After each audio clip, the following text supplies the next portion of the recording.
warahmatullahi wabarakatuh. Terima kasih atas kesempatan dan waktunya yang telah diberikan kepada kami. Di sini kami izin memberikan pertanyaan kepada Ibu dan Bapak terkait aset sekolah. Apakah siswa juga merupakan aset sekolah? Seperti itu. Terima kasih. Assalamualaikum warahmatullahi wabarakatuh.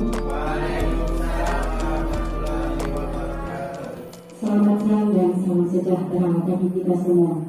Yang pertama, Kepala SMP Negeri 1 Tanjung Lawu dalam hal ini diwakili oleh Wakil Kepala Urusan Kesiswaan Bapak Wasiman SPD yang kami hormati serta kami banggakan. CPP Angkatan 7 Kabupaten Cilacap Ibu Evi Wahyu Kurniati SPD dan Bapak Jenderal Saripudin SPD serta rekan-rekan tenaga pendidik dan kependidikan SMP Negeri 1 Tanjung Lawu yang berbahagia.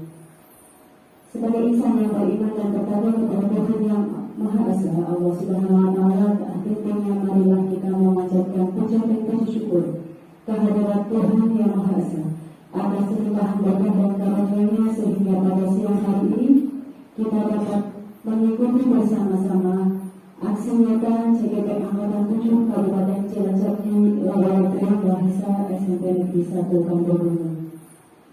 Bapak Ibu hadirin yang berbahagia, demi tertib dan lancarnya acara pada siang hari ini, mari kita berdoa bersama dengan membaca basmalah bagi yang muslim dan yang non-muslim menyesuaikan. Silakan. Bismillahirrahmanirrahim. Dilanjutkan kata kepala sekolah, dalam hal ini akan disampaikan oleh beliau Wakil Kepala Urusan Kesiswaan kepada yang terhormat Bapak Wasiman SPD. Silakan.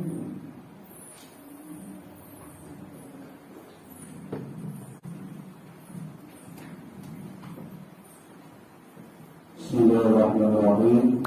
Assalamualaikum warahmatullahi wabarakatuh. Yang saya hormati Ibu Kepala Sekolah SMP Negeri 1 Tanjung Lawu, Sekjen Pelaksana SPD NN. Yang saya hormati pengurus komite atau mewakili SMP Negeri 1 Tanjung Lawu. Yang saya hormati Bapak Ibu Guru dan staf pada usaha SMP Negeri 1 Tanjung Lawu. Yang saya banggakan dan saya cintai perwakilan siswa-siswi SMP 1 Tanjung Lawu, dan yang saya banggakan rekan saya, teman saya, Bapak Saripudin SPD dan Ibu Wahyu Kurniati SPD, calon guru penggerak Angkatan 7 dari SMP Negeri 1 Tanjung Lawu.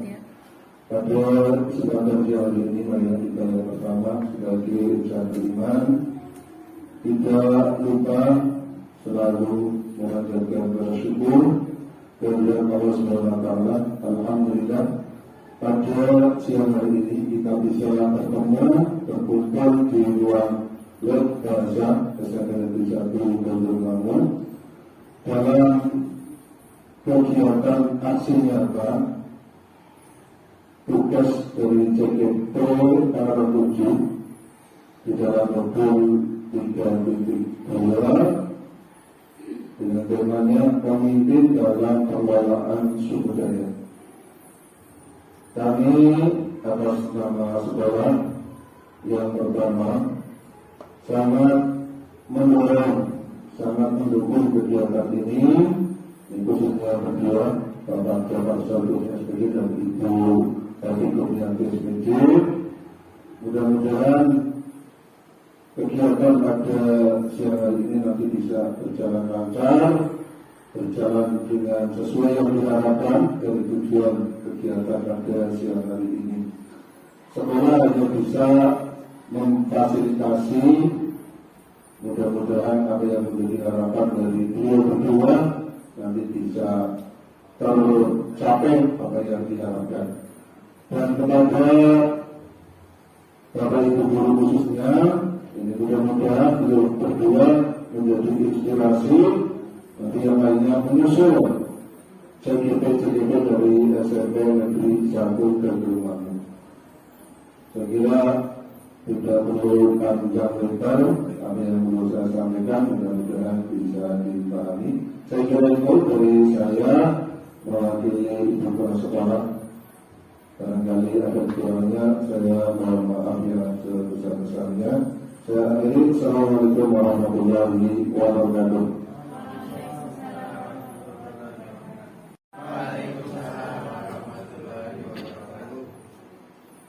Kepala sekolah yang saya hormati maupun yang mewakili, dalam hal ini diwakili oleh Wakil Kepala Sekolah dan Kesiswaan Pak Wasiman, pengurus komite atau yang mewakili yang saya hormati, rekan-rekan Bapak Ibu guru dan staf administrasi serta anak-anakku siswa SMP Negeri 1 Gilimanuk. Marilah kita memanjatkan puji syukur kepada Allah Subhanahu wa Ta'ala bahwasanya sampai dengan sore hari ini kita masih diberikan nikmat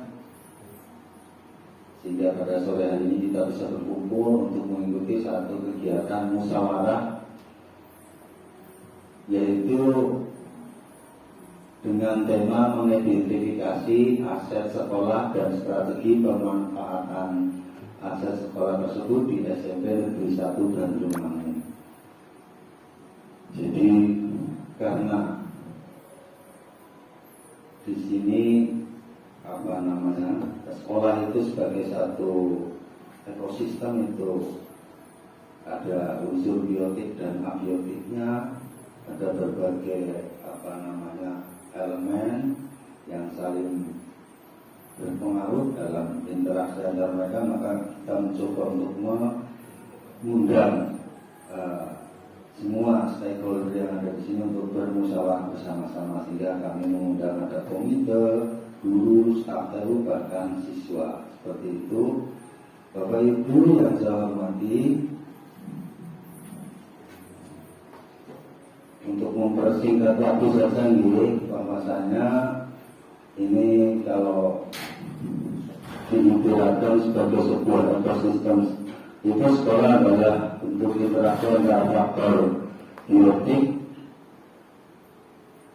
antara kepala sekolah, guru, murid, orang tua, monitor, pengawas, tenaga pendidikan, masyarakat sekitar, dinas terkait, Pemda, serta ada unsur abiotik atau unsur yang tidak hidup, yaitu hal terkait keuangan, sarana prasarana, serta lingkungan alam, lingkungan sosial di sekitar sekolah. Nah, kaitannya dengan aset yang bisa dimanfaatkan untuk pengembangan sekolah, ini menurut menurut satu pandangan ahli, yaitu dari Green dan Haynes 2016, itu ada 7 aset utama sekolah. Ya, yang pertama adalah aset berupa manusia, modal manusia, kemudian modal sosial, modal politik, modal agama dan budaya, modal fisik, modal lingkungan alam, dan modal finansial. Seperti itu. Selanjutnya nanti akan dilanjutkan oleh Bu Evi.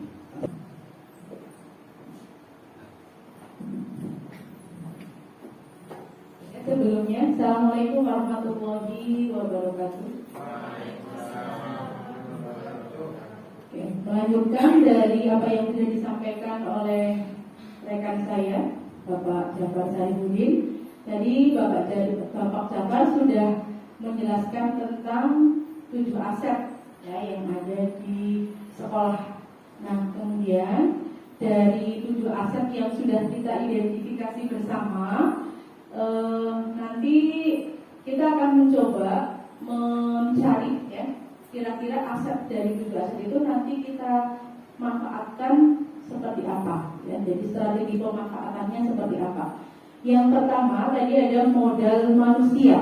Ya, modal manusia di sini tadi asetnya ada kepala sekolah yang sudah berpendidikan S2, terus kemudian guru yang sudah berpendidikan S1 ada 42 orang, kemudian tenaga kependidikan itu 13 orang, guru yang sudah bersertifikasi pendidik itu ada 35 orang, kemudian komite sekolah yang aktif, dan jumlah siswa kita yang dari kelas 7 sampai kelas 9 itu ada 756 siswa dengan karakteristik yang beragam.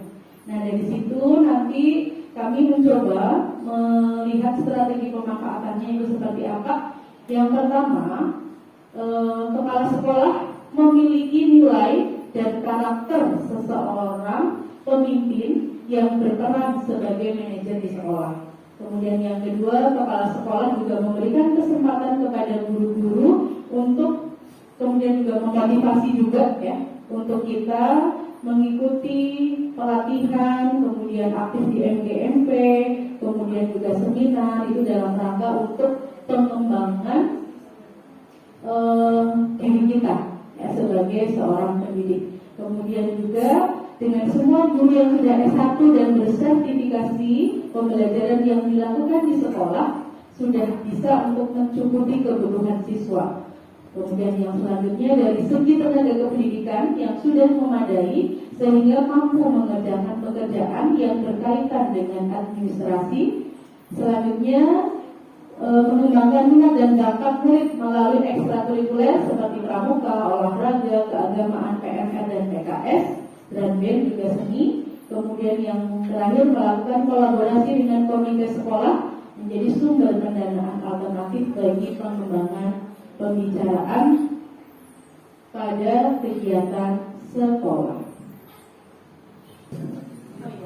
Oke, selanjutnya demikian tadi ya pemaparan dari kami berdua tentang 7 aset serta kemudian strategi pemanfaatannya. Selanjutnya dari rekan-rekan ya baik komite, guru ataupun staf TU serta siswa ada mungkin yang mau ditanyakan.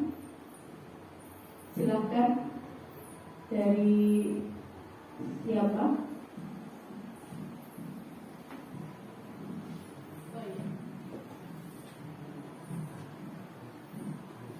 Monggo ada yang mau disampaikan ke Ibu menanggapi ataupun menanyakan boleh.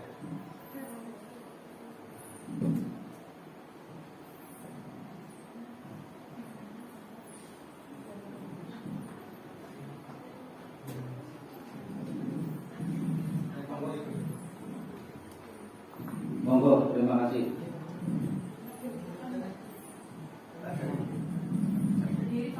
Ya, dari sini saja.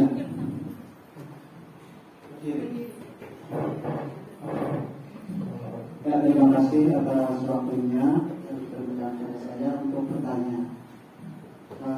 Tadi mohon penjelasan lebih lanjut mengenai modal fisik dan pemanfaatannya oleh sekolah.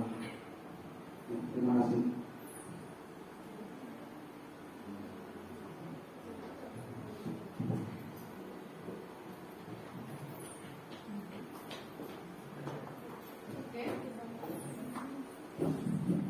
Tadi sudah ada satu ya pertanyaan dari mewakili guru ya Pak Yoko ya. Jadi menanyakan tentang modal fisik kemudian pemanfaatannya seperti apa. Kita tampung dulu ya Pak pertanyaannya. Ya. Kemudian mungkin ada lagi yang mau ditanyakan. Oke, monggo Bu.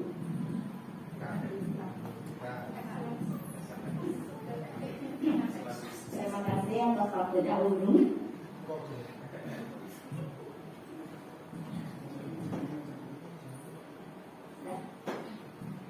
Baik, terima kasih atas waktunya. Di sini saya mewakili staf TU, kami dari staf TU ingin sedikit menanyakan ya Bapak Ibu, bolehkah sekolah kita bekerja sama dengan para seniman-seniman di sekitar lingkungan sekolah kita untuk meningkatkan kompetensi siswa kita seperti itu.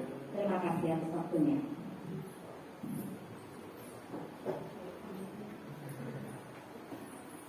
Ada lagi kan? Ada.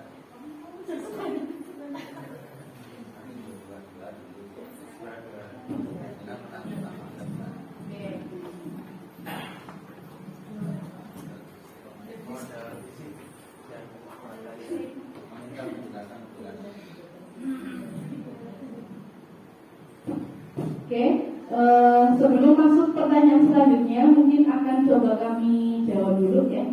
Pertanyaan yang akan coba kami jawab, pertanyaan dari Pak Yogo ya, mewakili rekan guru. Oke, bisa dilihat di slide bahwa modal fisik yang ada di sekolah kita SMP Negeri 1 Gandrung Mangu itu mulai dari ada gedung indoor 1 buah, terus kemudian ruang pertemuan 1 buah, ruang guru 1 buah, ruang kepala sekolah, ruang tata usaha, ruang UKS, ruang wakil kepala sekolah, kemudian ada ruang kelas 24 kelas, ruang BK 1, ruang resepsionis, kemudian ada juga kamar mandi 10 buah, ruang media dan fasilitas wifi 1, ruang musik 1, ruang laboratorium 4 ruang ya, ada ruang lab IPA, lab bahasa, lab komputer, kemudian ya lab IPA juga betul ya. Terus kemudian ada ruang OSIS, perpustakaan, musola, arena olahraga, parkir dan drainase yang baik. Nah, dari identifikasi aset tersebut, nah strategi yang akan coba kami manfaatkan itu misalkan dari ruang-ruang yang lengkap itu bisa untuk memfasilitasi anak untuk kegiatan intra yang pagi intrakurikuler maupun kegiatan ekstrakurikuler ya yang di luar jam sekolah. Misalkan tadi kita juga sudah bisa lihat bersama ya, ada olahraga, pencaksilat, kemudian ada juga seni musik, ya, paduan suara dan lain-lain. Terus kemudian menciptakan suasana belajar yang kondusif. Terus kemudian adanya aula juga sekolah kita sering kali dipakai untuk kegiatan luar sekolah kita ya, kegiatan intern, misalkan untuk rapat Pemda seperti itu. Terus kemudian ada kegiatan MGMP juga dilakukan di sini. Terus kemudian adanya jaringan Wi-Fi itu juga bisa untuk lebih mengoptimalkan lagi pembelajaran kepada siswa. Terus kemudian tadinya ada fasilitas kamar mandi dan toilet, itu juga bisa untuk memfasilitasi kebutuhan anak di saat mereka di sekolah dari pagi sampai siang. Mungkin itu Pak Yogo penjelasan dari kami. Terima kasih. Assalamualaikum warahmatullahi wabarakatuh. Waalaikumsalam warahmatullahi wabarakatuh.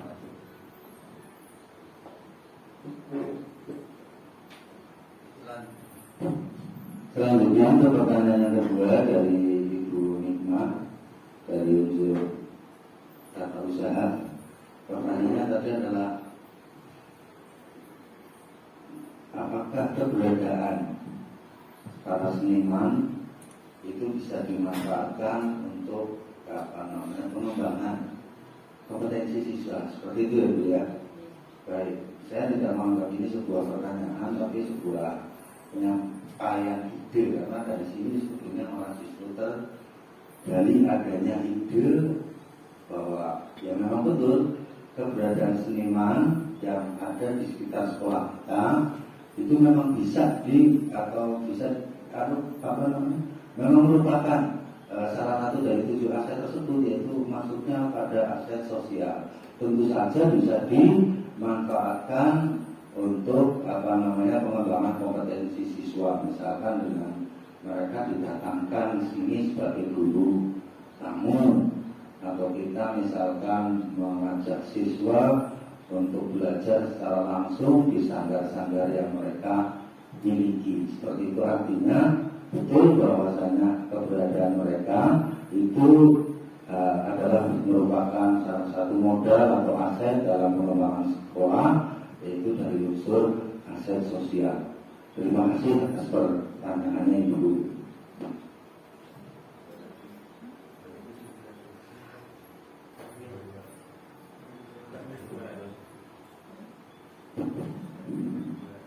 Oke, demikian tadi untuk pertanyaan yang sudah masuk di termin kedua.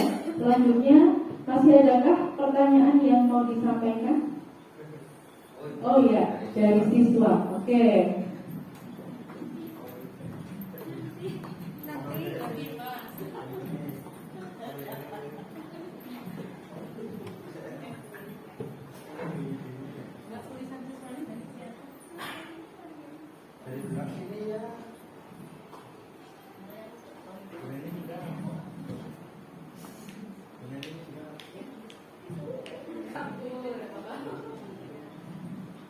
Baik, sebelumnya Assalamualaikum warahmatullahi wabarakatuh. Terima kasih atas kesempatan dan waktunya yang telah diberikan kepada kami. Di sini kami izin memberikan pertanyaan kepada Ibu dan Bapak terkait aset sekolah. Apakah siswa juga merupakan aset sekolah? Seperti itu. Terima kasih.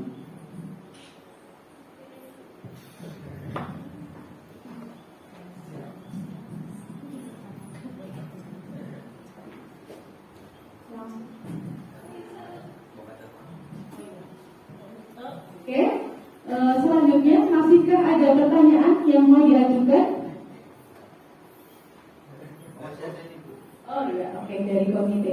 Monggo Bapak.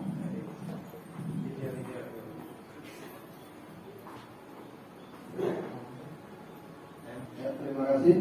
Saya mewakili dari komite mau menanyakan ya, apakah adanya sentra pertanian dan kerajinan di sekitar sekolah bisa jadi aset bagi sekolah dan bagaimana pemanfaatannya?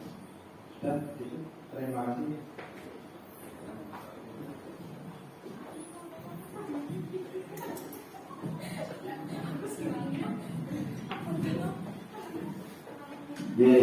Terima kasih. Saya akan mencoba menjawab pertanyaan dari Mas siapa namanya Mas Fajar Wijaya tadi mengajukan satu pertanyaan. Ini luar biasa sekali bahwasanya seorang siswa kita ya, Mas Fajar ini berpartisipasi secara aktif dalam kegiatan diskusi ini, mengajukan pertanyaan apakah siswa itu juga menjadi aset bagi sekolah ya Mas Fajar ya.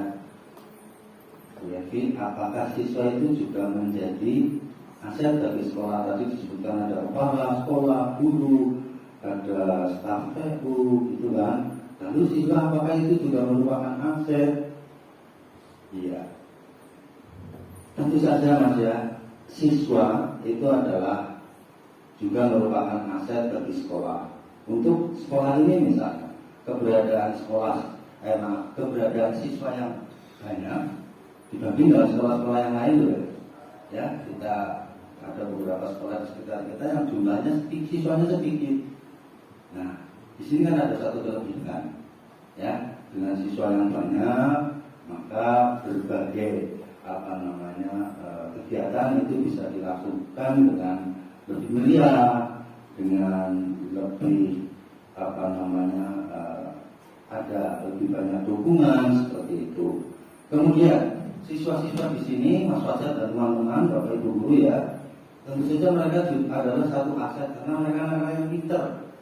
Ya, beberapa di antara mereka bahkan memiliki bakat yang istimewa.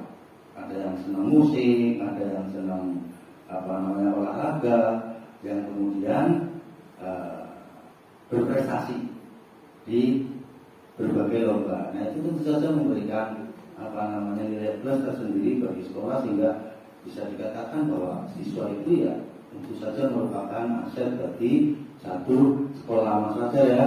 Jadi tetap semangat ya, siswa itu juga adalah merupakan modal dari sekolah seperti itu. Terima kasih sekali Mas Fajar atas pertanyaannya. Ya, dilanjut dengan pertanyaan yang kedua, monggo berarti dari Pak Komite ini tadi menanyakan apakah keberadaan sentra-sentra pertanian dan kerajinan ya, di sekolah kita itu kan ada sentra-sentra pertanian bengkoang dan lain sebagainya, ada juga sentra-sentra kerajinan. Apakah itu juga merupakan aset bagi sekolah kita dan kira-kira bagaimana pengembangannya? Nah tentu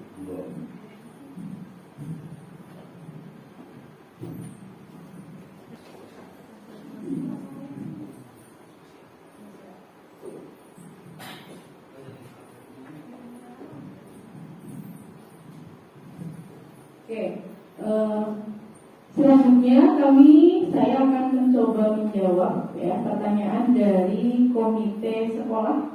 Dalam hal ini diwakili oleh Bapak Bayu, menanyakan tentang apakah sentra pertanian dan kerajinan itu bisa dimasukkan menjadi aset sekolah, kemudian bagaimana strategi pemanfaatannya. Menurut saya, dan tadi juga sempat berdiskusi dengan Pak Jafar ya, bahwa aset sentra pertanian dan kerajinan itu bisa kita masukkan menjadi aset sekolah ya, seperti tadi yang sudah kita paparkan di depan ya, ada 7 aset. Ada aset manusia, ada modal sosial, ada modal lingkungan, kemudian juga ada politik, kemudian ada aset agama dan budaya, terus kemudian ada fisik, dan kemudian yang terakhir ada aset finansial. Nah, dari 7 itu sepertinya untuk yang sentra pertanian dan kerajinan itu bisa masuk ke aset alam ya Pak, lingkungan itu kalau kaitannya dengan area persawahan yang ada, terus kemudian juga tempat kerajinannya itu masuk ke lingkungan.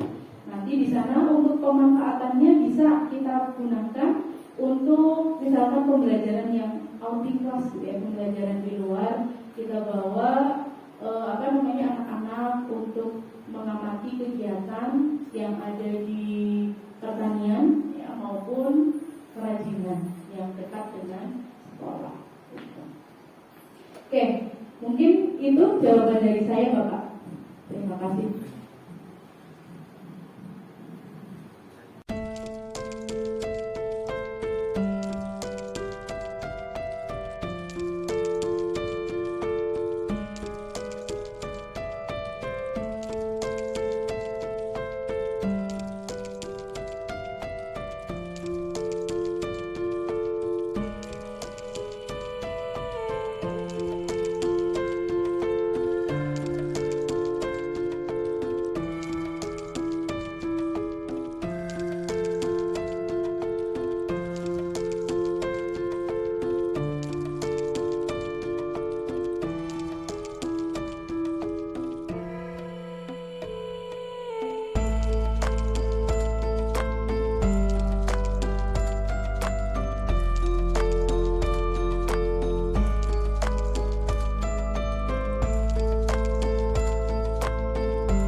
Terima kasih atas partisipasi Bapak Ibu semuanya.